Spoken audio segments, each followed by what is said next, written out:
பயமுறுத்தி கருத்து சுதந்திரத்தையும் பேச்சு சுதந்திரத்தையும் வந்திருந்த உருத்ராட்ச மாலையை அறுத்து என்னை அடித்து தள்ளி உதைத்து அந்த போலீஸ் வண்டியில ஏற்றினார்கள் என்பதை எல்லோருமே பார்த்திருப்பார்கள்.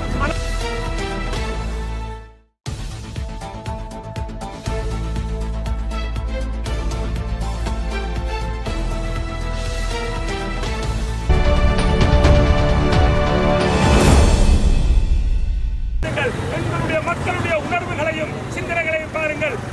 ஆனால் இப்படியான கைதுகள் மூலமாக நீங்கள் அவர்களை எங்களோட மக்களை இளைஞர்களை அச்சுறுத்தி பயமுறுத்தி கருத்து சுதந்திரத்தையும் பேச்சு சுதந்திரத்தையும் தடை செய்து அடக்கி ஒடுக்கி வைத்திருக்கிறார்கள் தான் எங்களுடைய மக்கள். இன்று தமிழகத்திலே வாழ்ந்து கொண்டிருக்கிற மக்கள் குரல் கொடுக்க முடியாமல் பயந்து ஒதுங்கி இருக்கிறார்கள். புலம்பெயர்ந்து வாழ்கின்ற எங்களுடைய உறவுகள் இப்பொழுதும் தனிநாட்டுக்கான தமிழகத்துக்கான கோரிக்கையை முன்வைக்கிறார்கள். அந்த பாடலிலே தமிழகம் என்று ஒரு சொல்லு வந்தது. அது தவறு என்று ஒருபோதுமே சொல்ல முடியாது.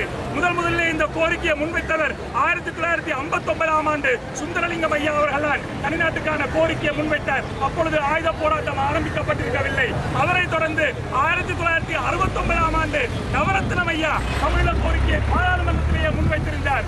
அதே போல ஐக்கிய நாடுகள் சபையிலும் வெளிப்படுத்தப்பட்டிருந்தது. தொடர்ந்துதான் எமது இளைஞர்கள் ஆயுதம் ஏந்துவதற்கு நிர்பந்திக்கப்பட்டு தனிநாட்டுக்கான போராட்டம் ஆயுத போராட்டமாக 2009 மே 18 வரை இந்த மண்ணிலே நடைபெற்றது. ஆகவே இந்த அடிப்படையிலே நீங்கள் பயங்கரவாத தடை சட்டத்தை எங்களுடைய இனம் சார்ந்த இளைஞர்கள் மீதும் ஏனைய அப்பாவிகள் மீதும் இப்பொழுது கட்டவிழ்த்து விட்டிருப்பது அனுர அரசினுடைய இனவாத முகத்தை தான் எடுத்து காட்டியிருக்கிறது. மிக அண்மையிலே தங்கிட்டிலே நடைபெற்ற போராட்டத்திலே இந்த ஸ்ரீலங்கா அனுர அரசு என்னை கைந்திருந்த உருத்ராட்ச மாலையை அறுத்து என்னை அடித்து தள்ளி உதைத்து அந்த போலீஸ் வண்டியிலே ஏற்றினார்கள் என்பதை எல்லோருமே பார்த்திருப்பார்கள். ஆனால் அதே ஒரு துறவியாக இருக்க துறவி என்றால் மதம் கடந்தவர். ஆகவே அதே ஒரு துறவியாக இருக்கக்கூடிய பௌத்த பிக்கு ஒருவர் அண்மையிலே சிறுமி ஒருவரை பாலியல் துஷ்பிரயோகம் செய்ததற்கு நீங்கள் ஜனாதிபதியாக இருந்து கொண்டு என்ன சொல்லுகிறீர்கள்? எப்படி பௌத்த பிக்குகளுக்கு விலங்கு மாட்டி நாங்கள் கூட்டிக் கொண்டு செல்வது என்று. ஆகவே ஒரு தமிழ் மத குருவாக இருக்கக்கூடிய ஒருவருக்கு ஒரு நீதி, சிங்கள பிக்குவாக இருக்கக்கூடிய ஒரு நீதி என்று சிங்கள பிக்குகளுக்கும் இனவாதிகளுக்கும் நீங்கள் பயந்து செய்தால் ஆட்சியை விட்டு விலகி செல்லுங்கள்.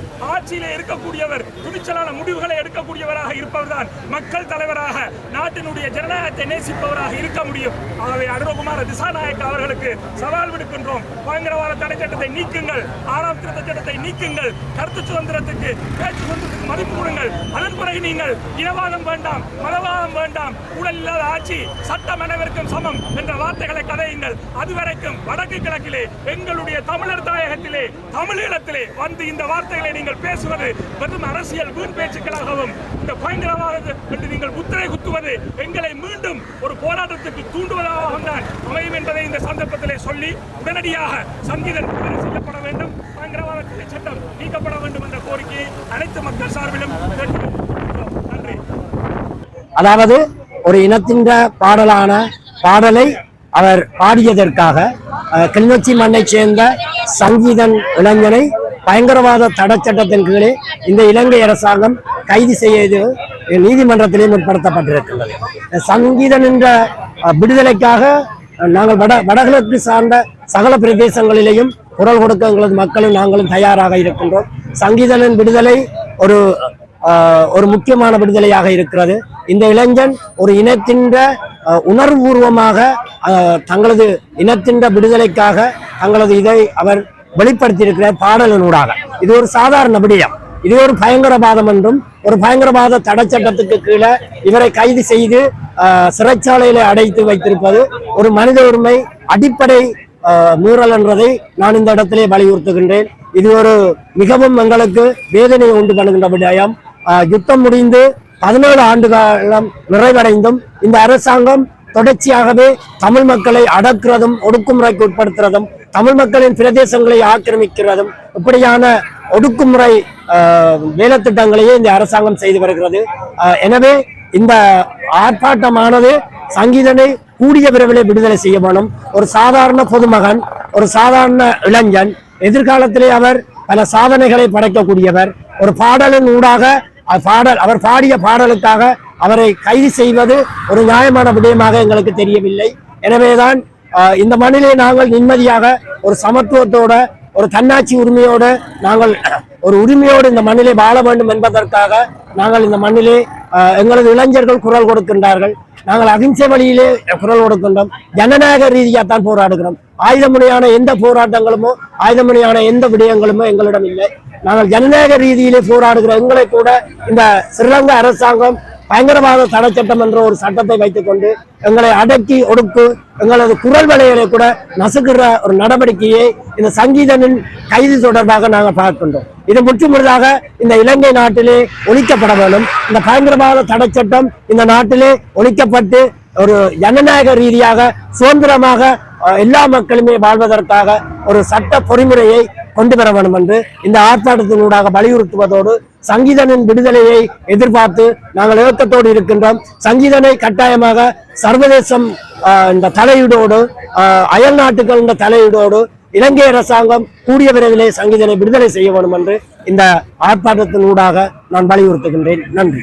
இன்று கிளிநொச்சியிலே மாபெரும் ஒரு ஆர்ப்பாட்டம் ஒன்று நடைபெற்றது.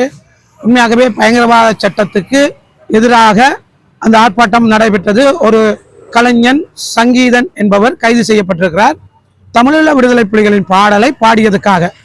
உண்மையாகவே இந்த தென்னிலங்கையிலே அனுரா அரசின் நிலைமைகள் சரிந்து கொண்டு போகும்போது தமிழ் மக்களை கைதுகளை பண்ணி அதை நிமித்துவதற்காக செயல்படுகிறார். உண்மையாகவே பயங்கரவாத சட்டம் இலங்கையை பொறுத்தவரையிலே மூவின மக்களுக்கும் ஒரு எதிரான சட்டம்.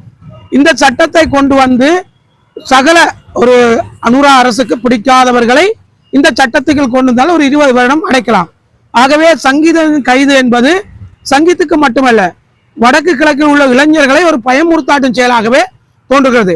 இந்த அனுரா அரசு முதல் பிரச்சாரத்துக்கு வந்தபோது ஜனாதிபதி எலெக்ஷன்ல தமிழீழ விடுதலை புலிகளின் பாடல்களையும் தேசிய தலைவரின் படங்களையும் போட்டு வாக்கு கேட்டுவிட்டு இன்று வடக்கு கிழக்கிலே 7 பாராளுமன்ற உறுப்பினர்களை கைப்பற்றிவிட்டு திசை காட்டி இன்று அவர்களுடைய கோரமுகம் தெரிகிறது. சொன்னார்கள், மாவீர துயிலம் இல்லங்களை விடுதலை செய்வோம், பார்வதி அம்மாவின் பெயரிலே துறைமுகம் கட்டுவோம், தலைவருக்கு சிலை அமைப்போம் என்றெல்லாம் பல கோஷங்களை எழுப்பி தமிழ் மக்களை முட்டாளாக்கி நாங்கள் 2009ஆம் ஆண்டு உள்ளாடைகளை கலட்டி விட்டு தான் நாங்கள் இராணுவத்திலும் சரண்டர் ஆகணும். ஆனால் எந்த அரசு வந்தாலும் தமிழ் மக்களுக்கான ஒரு நிரந்தர தீர்வு கொடுக்க ஆசைப்படுகிறது இல்லை. ஆனால் நாங்கள் இதை சர்வதேசத்திடம் தான் கேட்கிறோம். சர்வதேசம் ஐநாவே எங்களுக்கு பதில் சொல்ல வேண்டும். உண்மையாகவே புலம்பெயர் தேசத்தில் உள்ள உறவுகள் எங்களுடைய போராட்ட வரலாறு வளர்த்து கொண்டுதான் போகிறார்கள். ஆயுதம் தான் மௌனிக்கப்பட்டிருக்கிற அரசியல் போராட்டம் ஒரு காலமும் மௌனிக்கப்படவில்லை, மௌனிக்கப்படாது. ஆகவே சங்கீதனின் விடுதலை கட்டாயம் செய்யப்பட வேண்டும். அரசியல் கைதிகள் அதுபோல எத்தனையோ பேர் இன்றும் சிறையில் வாடுகிறார்கள். உண்மையாகவே அரசியல் கைதிகள் வெளியிலே வர வேண்டும். எந்த இனத்தின் மீது சிறுபான்மை மீது இந்த தென்னிலங்கையில் உள்ள ஆளுங்க அரசுகள் வந்து கை வைக்குதோ இன்றைக்கும் இந்த இலங்கை தீவிலே உண்மையாகவே யாரும் நல்லா இருக்க முடியாது. இயற்கை தாண்டவம் ஆடுகிறது, யுத்தங்கள் உலக நாட்டு யுத்தங்கள் தாண்டவம் ஆடுகிறது. இந்த அரசு வந்து 5 வருடம் உண்மையாகவே அந்த 5 வருடத்தை பூர்த்தி செய்வார்களா என்பது தெரியும். எவ்வளவு வேகமாக வந்த அரசு கோத்தா போன்று இந்த அரசும் குறுகிய காலத்தில் இல்லாமல் போய்விடும். ஒரு புதிய ஒரு ஆட்சி மாற்றத்தை தான் மக்கள் விரும்புகிறார்கள். விலைவாசிகள், பொருட்களின் விலைவாசிகள், அன்றாட கூலிகளோ அரசு வேலைகளின் சம்பளமோ கூடப்படவில்லை. ஒட்டுமொத்தமாக பொருட்களின் விலை கூடப்படுகிறது. விவசாயத்துக்குரிய பொருட்கள் கூடப்பட்டிருக்கிறது, மருந்துகள், பசலைகள். ஆனால் நெல்லின் விலையோ பயங்கரமாக வீழ்ச்சிகள் இருக்கிறது. எந்த நாடு உண்மையாகவே மக்கள் மீது அந்த அரசு கை வைக்கிறதோ அந்த அரசு நிலைத்தது வரலாறு இல்லை. ஆகவே இன்றைக்கு போராட்டம் ஒரு வெற்றிகரமாக முடிந்தது. இது கிளிநொச்சியில் மட்டுமில்லை, வடக்கு கிழக்கில் சகல இடத்திலும் போராட்டம் நடக்கும். தேசிய தலைவரின் படத்தை ஒரு சிங்கள மகன் வெள்ளவத்தையில் கொளுத்துகிறான். உண்மையாகவே தமிழ் மக்களுக்கு தலைவர் என்றால் தேசிய தலைவர் மேதகு பிரபாகரன் அவர்களைத்தான் நாங்கள் இதயபூர்வமாக நேசிக்கிறோம். ஆனால் நாங்கள் சொல்ல முடியாது, நாங்கள் இந்த அரசை விரும்புகிறோம், அந்த அரசை விரும்புகிறோம். சர்வதேசமே பதில் சொல். ஆகவே இன்றைய போராட்டம் வெற்றி பெற்றிருக்கிறது. சங்கீத்தின் விடுதலை கட்டாயம் தேவை.